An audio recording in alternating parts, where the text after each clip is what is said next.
आपल्यासोबत प्रशांत कोरटकर जी आहेत, इंद्रजीत सावंत यांनी आरोप केलेला आहे की त्यांना धमकी देण्यात आलेली आहे। प्रशांत भाऊ काय सांगणार, तुमच्यावर आरोप आहे, त्यांनी फेसबुक पोस्ट टाकली की तुम्ही धमकी दिलेली आहे। सर्वात महत्त्वाची गोष्ट, आज मला सकाळी फोन आले की माझ्या आवाजामध्ये कोणीतरी सावंत यांना धमकी दिलेली आहे। पहिली गोष्ट तर गेल्या 25 वर्षांपासून पत्रकारिता करतो, त्यामुळे छत्रपती शिवाजी महाराज असो, छत्रपती संभाजी महाराज असो, इतिहास असो, या सगळ्या गोष्टींमध्ये मी डिटेल अभ्यास केलेला आहे। यापूर्वी इतकी जबाबदार पत्रकारिता केल्यानंतर असं मी कोणाला फोनवर धमकी देईल वगैरे, आणि त्यांनी ऑडिओ म्हणजे माझ्या मित्रांनी फोन केला की ऑडिओ केलेले आहे।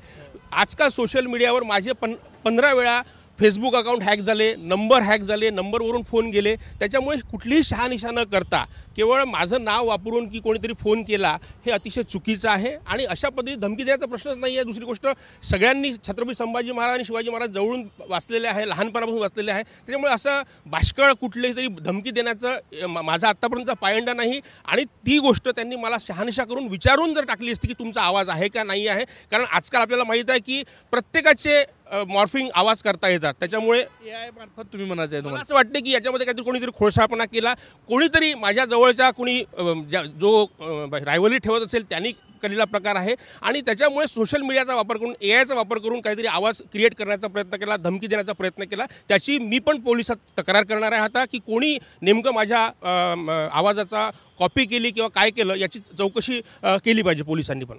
ते म्हणतात की नागपूरचे प्रशांत कोरटकर यांनी धमकी दिली, ब्राह्मणांचा अपमान झाला म्हणून धमकी दिली, जीवे मारण्याची धमकी दिली असं ते म्हणतात। पहिली गोष्ट अशी आहे की या प्रकरणाशी दूरपर्यंत संबंध नाही। त्यांनी ब्राह्मणांचा अपमान केला की मराठ्यांचा अपमान केला याबद्दल मी त्यांना, आणि जे आहे ज्यांनी आरोप केला त्यांना मी अजूनपर्यंत कधी ऐकलं नाही, फक्त टीव्हीवर बघितलेला, त्यांचा माझा काही संबंध नाही, त्यांचा नंबर माझ्याकडे नाही। आणि अशा पद्धतीची कुठलेही शहानिशा न करता केवळ माझं नाव वापरून माझं प्रशांत कोरटकरांनी धमकी दिली हे अतिशय चुकीचं आहे। याची खोलवर चौकशी झाली पाहिजे, आणि मी स्वतः आता थोड्या वेळानंतर नागपूर पोलीस आयुक्तांना भेटणार आहे, आणि या पद्धतीची मी त्यांच्यावरही अब्रू नुकसानी करू शकतो की माझा शहानिशा न करता माझं नाव वापरणं। आज मला सकाळपासून फोन सुरू झालेले आहे, त्याच्यामुळे प्रशांत कोरटकरांनी धमकी दिली। स्वतःच तक्रार करणार? मी स्वतः तक्रार करणार आहे, या संदर्भात नागपूर पोलीस आयुक्तांना भेटणार आहे की माझ्या नावाचा वापर करून असा कुठला खोडसाळ फोन त्यांना गेलेला आहे, आणि त्यांनी माझ्याकडे शहानिशा न करता सरळ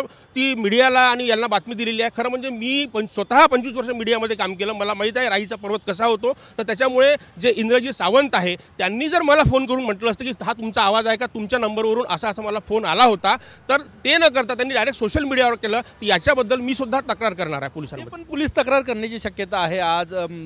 त्यांनी पोलीस तक्रार करावी, त्यांनी पूर्ण शहानिशा करावी। मी राज्याच्या सायबरचे प्रमुख आहेत त्यांनाही तक्रार करणार आहे, नागपूर पोलीस आयुक्तांनाही तक्रार करणार आहे, आणि अशा पद्धतीचा आज एक झालं, उद्या असाच एखाद्या जातीचं नाव काढून दुसरी एखादी महाराष्ट्रात दंगल घडवण्याचा प्रयत्न करतील तर पोलिसांनी पण याच्यामध्ये इन्स्ट्रक्शन दिलेले आहे की अशा पद्धतीचे कॉल आपण पाहिलं की एकनाथ शिंदे असो, फडणवीस असो, यांचे सुद्धा आवाज मॉर्फ केले जातात। अशा पद्धतीचे घटना महाराष्ट्रात घडलेल्या आहेत, त्याच्यामुळे मी इतका छोटा व्यक्ती आहे की माझा अशा पद्धतीचा खोडसाळ कॉल करून त्यांना काय मिळणार आहे, आणि बिना शहानिशा करता अशा सोशल मीडियावर त्यांनी जे केलेलं आहे त्याच्या विरोधात सुद्धा मी पोलीस आयुक्तांना भेटून तक्रार करणार आहे।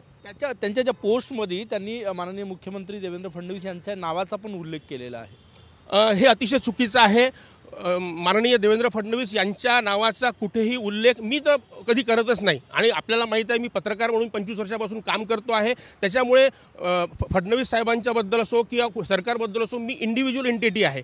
त्यांनी इंडिव्हिज्युअल एंटिटी माझ्यावर आरोप केला असता त्यांनी माझ्यासोबत शहानिशा केली, त्यांनी मला एकही कॉल केला, समजा असेल त्यांनी केलेला तर मला दाखवावा की आज त्यांनी सकाळी मला कॉल केला, त्यांनी पोस्ट टाकायच्या आधी मला कॉल केला का, माझ्या शहानिशा केली का, न करता केवळ त्यांना पब्लिसिटी पाहिजे आहे, यामुळे कुठेतरी या वापर केलेला दिसतोय। माझा छत्रपती शिवाजी महाराज, छत्रपती संभाजी महाराज यांच्याबद्दल प्रचंड आदर आहे, आपण इतिहासाचे स्टुडंट आहे, त्याच्यामुळे अशा पद्धतीच्या बाष्कळ भाष्य माझ्याकडून कधीही होऊ शकत नाही। त्या कॉल रेकॉर्डिंगच्या चौकशीची तुम्ही स्वतः मागणी करणार आहे?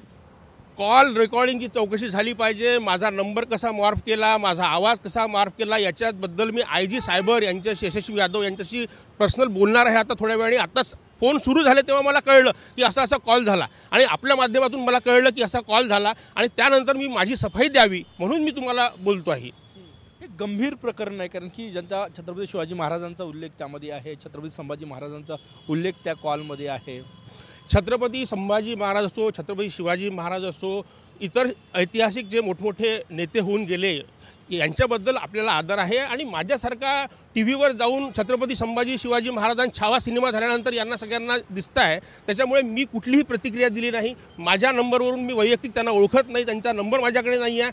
असं असताना केवळ माझा नावाचा वापर केला, मॉर्फ कॉलला खरा कॉल समजला, हे अतिशय चुकीचं आहे। एवढ्या मोठ्या इतिहास संशोधकांनी असा आरोप करणं अतिशय चुकीचं आहे। त्यांनी त्यांचा नंबर तुमच्याकडे होता का? यापूर्वी कधी काही बोलणं झालं तुमचं? माझं आयुष्यात कधीही बोलणं झालेलं नाही आहे। मी महाराष्ट्रातल्या अनेक लोकांचे नंबर माझ्या सोबत आहे। इतकंच काय, बाबासाहेब पुरंदरे यांच्यासोबत माझे सलोखे संबंध होते एज अ पत्रकार म्हणून। त्याच्यामुळे माझा कधी, ते पश्चिम महाराष्ट्रात राहतात, मी नागपुरात राहतो, त्यांनी कोणाला धमकी दिली, काय दिली, मला काहीही माहीत नाही। आणि त्यांनी माझ्याशी शहानिशा न करता त्यांनी डायरेक्ट मीडियाला सांगितलं, हे अतिशय चुकीचं आहे। त्या कॉलमध्ये, तुमच्या आवाजात तो कॉल आहे, त्याच्यामध्ये शिवीचा उल्लेख आहे, जीवे मारण्याच्या धमकीचा उल्लेख आहे, त्यांनी फेसबुक पोस्टमध्ये पण ते सांगितलं। पहिली गोष्ट तर मी यांना पर्सनली ओळखत नाही, यांचा नंबर माझ्याकडे नाही आहे। आणि यांना कोणी कॉल केला, माझ्या नावाचा उपयोग का केला, हे सगळं चौकशी अंती स्पष्ट होईल। मी नागपूर पोलीस आयुक्त आणि सायबरचे IG यांच्याकडे स्वतः कंप्लेंट करणार आहे। आणि दुसरी गोष्ट, माझा शहानिशा न करता अशा पद्धतीची पोस्ट टाकली, त्याबद्दल यांच्या विरोधात सुद्धा मी तक्रार करणार आहे। तुम्ही कधी तक्रार करणार आहे? आणि तुम्ही म्हटलं की याची चौकशी पण व्हावी, अब्रू नुकसानीचा पण हे करणार। पहिली गोष्ट तर त्यांनी मला म्हटलं असतं, मी त्यांना फोनवर सांगितलं असतं, मला न विचारता माझा आवाज आहे की नाही, आजकालच्या AI वर्ल्डमध्ये अशा पद्धतीचं त्यांनी केलं, मला न विचारता फेसबुक पोस्ट टाकली, त्याच्यामुळे मला आज सकाळपासून फोन येत आहे। अशा पद्धतीचं कॉन्ट्रोवर्शियल स्टेटमेंट मी आयुष्यात कधी करू शकत नाही। मला जे पत्रकार म्हणून गेल्या 25 वर्षापासून लोक ओळखतात, त्यांना हे माहीत आहे की मी अशा पद्धतीची धमकी कोणाला देऊ शकत नाही, किंवा माझ्या आजपर्यंत अशी तक्रार माझ्या विरोधात एकही नाही। मग आजच हे कसे करतात, इंद्रजीत सावंत कसे करतात? नक्कीच हे होते प्रशांत कोरटकर, जे स्वतः सायबरकडे तक्रार करणाऱ्याने या संपूर्ण प्रकरणाची चौकशी करावी अशी मागणी ते करतात। कॅमेरामॅन सचिन सयामसह गजानन माटे, TV9 मराठी, नागपूर।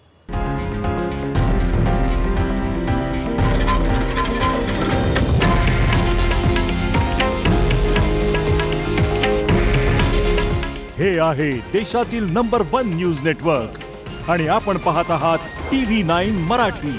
काळजी तुमची, हित महाराष्ट्राचं।